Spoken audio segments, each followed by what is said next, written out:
Students, मैं आपको नमपाई के नेक्स्ट लेक्चर में वेलकम करती हूँ। आज के इस लेक्चर में हम चैप्टर 9 का लास्ट टॉपिक डिस्कस करेंगे जिसका नाम है सेव एंड लोड। सो चलें हम इस टॉपिक को स्टार्ट करते हैं।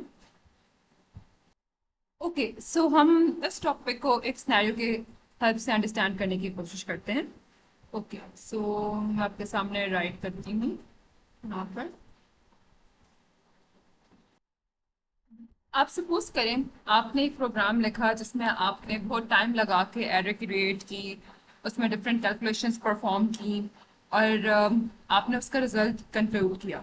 ओके, एंड जैसे ही आपने इस प्रोग्राम को एग्जीक्यूट किया और उसको क्लोज किया तो आपके पास जो भी आपने प्रोसेसिंग की हुई थी इतना टाइम लगा के वो सब के सब गायब हो गए। ठीक है। सो इसका क्या मतलब है कि जब भी हम कोई पाइथन का प्रोग्राम लिखते हैं उसको हम रन करते हैं और रन करने के बाद जब उसको क्लोज करते हैं तो हमारे पास उसकी आउटपुट जो है वो सेव नहीं होती। और अगर हमने कोई बहुत लेंथी कोड लिखा है, उसको बहुत ज़्यादा मेहनत की है और फिर काफ़ी टाइम लगने के बाद हमारे पास उसकी आउटपुट आई है और वो भी हमारे पास सेव नहीं होगी तो हमारी मेहनत जो है वो सारी सारी ज़ाया हो सकती है। ठीक है। सो हम क्या चाहते हैं, बेसिकली हम चाहते हैं कि हम जो भी टास्क परफॉर्म करें और उससे जो भी हम रिजल्ट कंक्लूड करें वो हमारे पास के स्टोर हो जाए। So instead of creating the array again next time, you can save it to your computer and load it back whenever you need. So बजाय इसके कि आप वो अपनी एरे दोबारा से क्रिएट करें और रिजल्ट कैलकुलेट करें, so आपके पास numpy में सेव एंड लोड का ऑप्शन का फंक्शन मौजूद है जिसकी मदद से क्या कर सकते हैं आप फाइल्स बनाकर अपने उस एरे को सेव कर सकते हैं और जब दोबारा आपको उस एरे की ज़रूरत हो आप उसको दोबारा से लोड कर सकते हैं और उसको जो भी रिजल्ट आपने उसको जो भी टास्क परफॉर्म करना है आप वो कर सकते हैं। ठीक है। सो बेसिकली आपके पास होता क्या है, NP dot save save method की मदद से आप फाइल में डाटा सेव कर सकते हैं और जब दोबारा से आपको उसको लोड करना होता है तो आप एनपी लोड का मेथड यूज कर सकते हैं और उस फाइल में से डाटा को रीड कर सकते हैं। ठीक है। सो सेव एंड लोड का क्या पर्पस है, इससे बेसिकली आपके पास जो भी आउटपुट होती है आपकी कोड की वो आपके कंप्यूटर में फाइल्स के फॉर्म में सेव हो जाती है जिसको आप जब भी दोबारा आपको जरूरत होती है आप उसको वहां से यूज कर सकते हैं। Okay, so np.save saves a numpy array into a file। np save की हेल्प से आप numpy array को एक फाइल में सेव कर सकते हैं and np.load reads that saved array back into the python। ठीक है। और लोड की हेल्प से आप उस एरे को अपने पाइथन प्रोग्राम में दोबारा से लोड कर सकते हैं एंड रीड कर सकते हैं। अब हम एक कोड की हेल्प से इस प्रॉब्लम को मज़ीद अंडरस्टैंड करने की कोशिश करते हैं।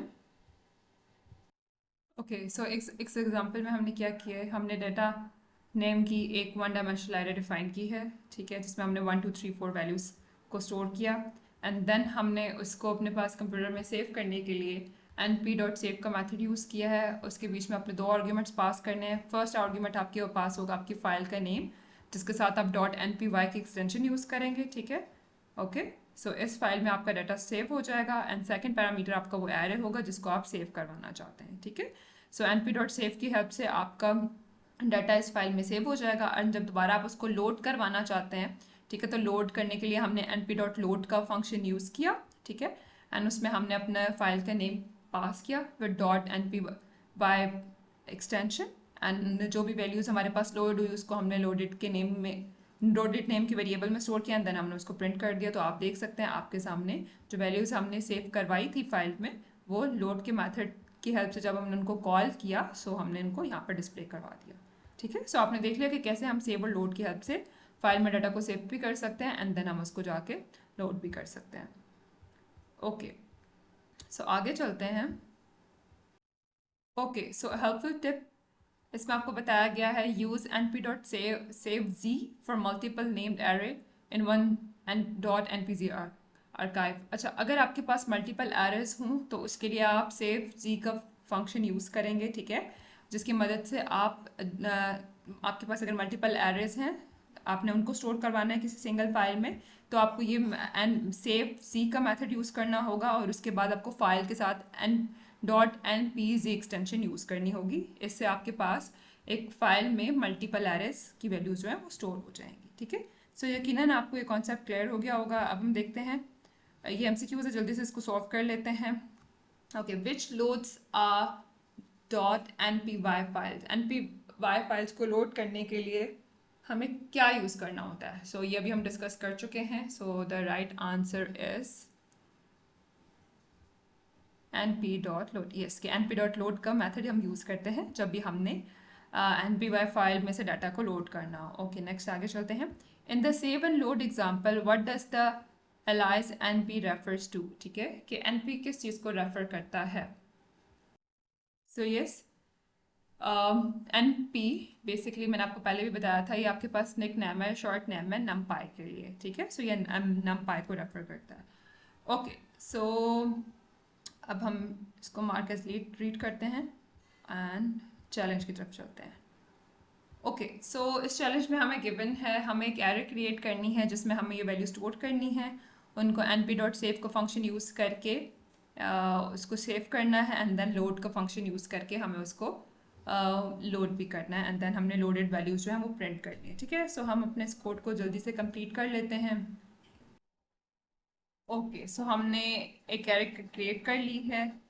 अब हम एन पी डॉट सेव का मेथड यूज़ करेंगे और हमने इसको सेव करना है temp underscore array dot N P Y name की फाइल में। ओके, सो हम इसको यहाँ से कॉपी करते हैं, यहाँ पेस्ट करते हैं, और इस बात का ध्यान रखना आपने कि इसको हमने डबल कोटेशन के बीच में रखना है। सो यस, ओके, उसके बाद आपने कोमा लगाना है और आपने अपनी एरे का नाम लिख देना है। ठीक है, सो इससे क्या होगा, आपकी ये जो एरे है इसकी वैल्यूज इस फाइल में सेव हो जाएंगी। ठीक, उसके बाद हमने इसको लोड करके डिस्प्ले करना है।